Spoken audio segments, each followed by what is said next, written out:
suis Baldo Alagna, un frère de la fraternité missionnaire Jean-Paul II, et j'ai la joie, après 17 ans, d'être ordonné le 26 juin. Je pense que le Seigneur m'a appelé depuis tout petit. M'a appelé dans ma famille, dans ma vie paroissiale. J'étais chierichetto en Italie, c'est-à-dire enfant de chœur. Et là, même dans le temps de jeu, je me rappelle, je faisais la messe avec des chips. Et j'avais comme la certitude que le Seigneur m'appelait à être prêtre. Mais après, avec l'âge, avec l'adolescence, je me suis éloigné.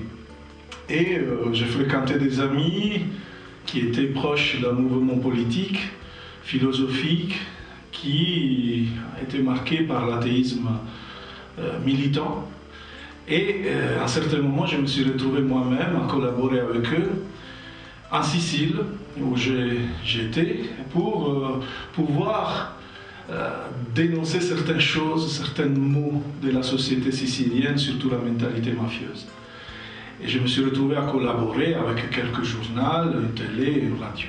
Et c'est là, petit à petit, je me suis lâché un peu à ce qui était la mode, l'émancipation des jeunes de ce temps.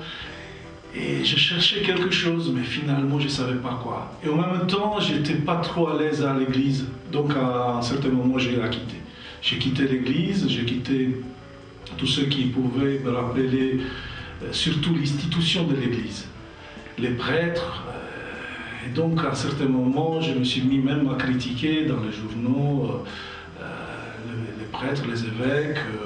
Pour moi, c'était un peu le signe de quelque chose qui allait ensemble avec toute l'organisation mafieuse qui j'ai dénoncée. Mais un jour, grâce à une histoire avec une jeune fille, j'ai été invité à un moment de prière.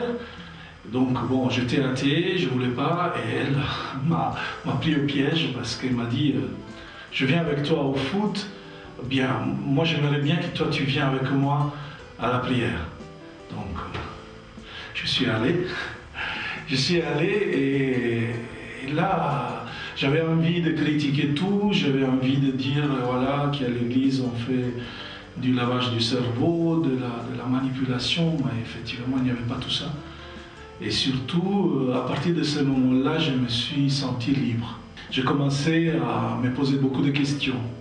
J'ai commencé à tourner à droite à gauche pour des rassemblements, de conférences, d'églises. J'ai découvert l'adoration eucharistique, j'ai découvert l'Eucharistie et je suis tombé toujours plus amoureux.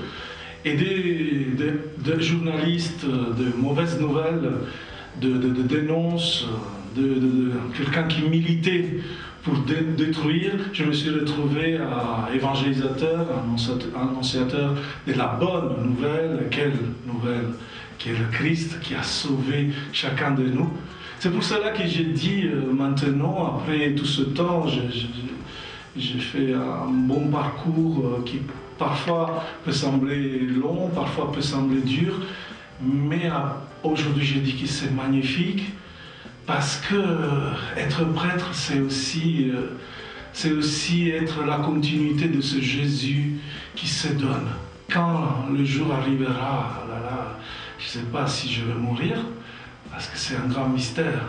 Bon, j'essayerai de ne pas mourir, mais je pense qu'il sera quelque chose de magnifique parce que je pourrais dire à in persona Christi, prenez, mangez, voici mon corps, voici mon sang. Voilà. Je peux lancer aussi à ceux qui m'écoutent, ceux qui me voient, aux jeunes peut-être qui se posent la question et qui commencent à dire est-ce que Dieu peut m'appeler? Et j'ai dit pourquoi pas.